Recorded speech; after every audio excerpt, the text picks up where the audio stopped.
नमस्कार मेरे प्यारे भाइयों और बहनों, मैं हार्दिक आपका तहे दिल से स्वागत करता हूँ हमारे इस यूट्यूब चैनल पर जिसका नाम है धर्मो रक्षणा। हमारे इस चैनल पर आपको सभी पुराणों की कथाएं और उनकी प्रचलित अध्यायों की जानकारी प्राप्त होगी। हर देवी देवताओं के महात्म्य और उनके रूप स्वरूप और अवतारों की जानकारी यहाँ प्राप्त होगी। आशा करते हैं कि हमें आपका सकारात्मक प्रतिसाद मिलता रहेगा। हर हर महादेव। विद्येश्वर संहिता 22वां अध्याय शिव नैवेद्य और बिल्व महात्म्य। ऋषि बोले, हे सूत जी, हमने पूर्व में सुना है कि शिव का नैवेद्य ग्रहण नहीं करना चाहिए। इस संबंध में शास्त्र क्या कहते हैं, इसके बारे में बताइए तथा बिल्व के महात्म्य को भी स्पष्ट कीजिए। सूत जी ने कहा, हे मुनियों, आप सभी शिव व्रत का पालन करने वाले हैं, इसलिए मैं आपको प्रसन्नता पूर्वक सारी बातें बता रहा हूँ। आप ध्यान पूर्वक सुने।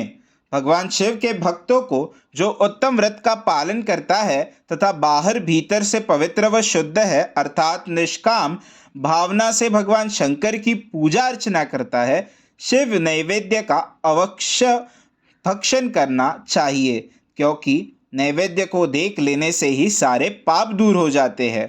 उसको ग्रहण करने से बहुत से पुण्य का फल मिलता है। नैवेद्य को खाने से हजारों और अरबों यज्ञों का पुण्य अंदर आ जाता है। जिसके घर में शिव जी के नैवेद्य का प्रचार होता है, उसका घर तो पवित्र है ही, बल्कि वह साथ के अन्य घरों को भी पवित्र कर देता है। इसलिए सिर झुकाकर प्रसन्नता पूर्वक एवं भक्ति भावना से इसे ग्रहण करे और इसे खा ले। जो मनुष्य इसे ग्रहण करने या लेने में विलंब करता है, वह पाप का भागी हो जाता है। शिव की दीक्षा से युक्त शिव भक्त के लिए नैवेद्य महाप्रसाद है। जो मनुष्य भगवान शिव के अलावा अन्य देवताओं की दीक्षा भी धारण किए हैं, उनके संबंध में ध्यानपूर्वक सुनिए। ब्राह्मणों, जहाँ से शालग्राम शिला की उत्पत्ति होती है, वहाँ उत्पन्न लिंग में रसलिंग में पाषाण रजत तथा सुवर्ण से निर्मित लिंग में देवताओं तथा सिद्धों द्वारा प्रतिष्ठित लिंग में केसर लिंग, स्फटिक लिंग, रत्न निर्मित लिंग तथा समस्त ज्योतिर्लिंगों में विराजमान भगवान शिव के नैवेद्य को ग्रहण करना चंद्रयान व्रत के समान पुण्यदायक है।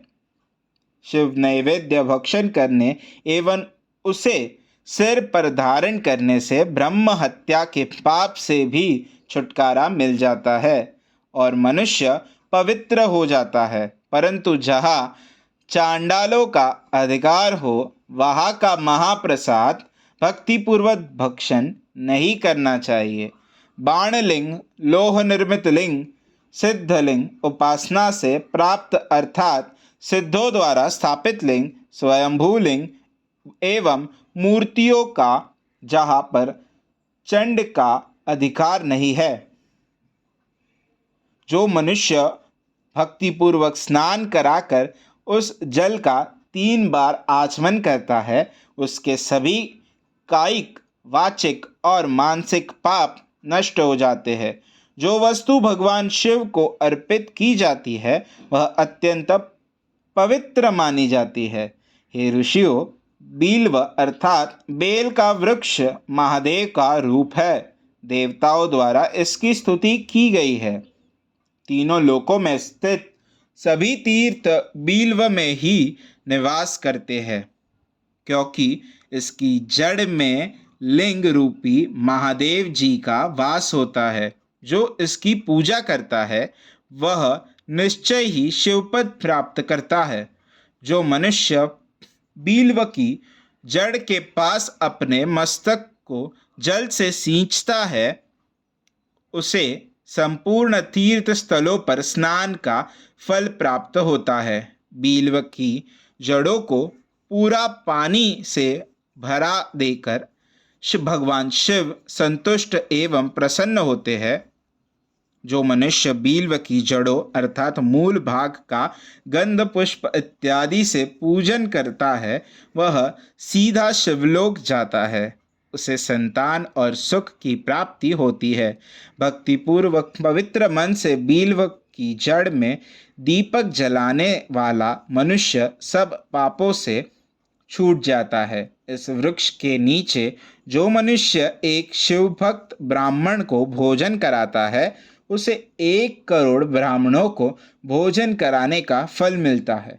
इस वृक्ष के नीचे दूध घी में पके अन्न का दान देने से दरिद्रता दूर हो जाती है।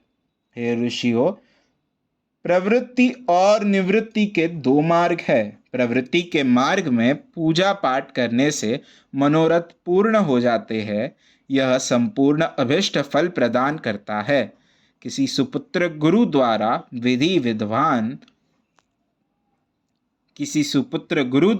विधि विधान से पूजन कराए।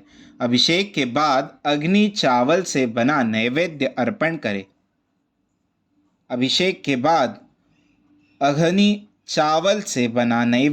अर्पण करे।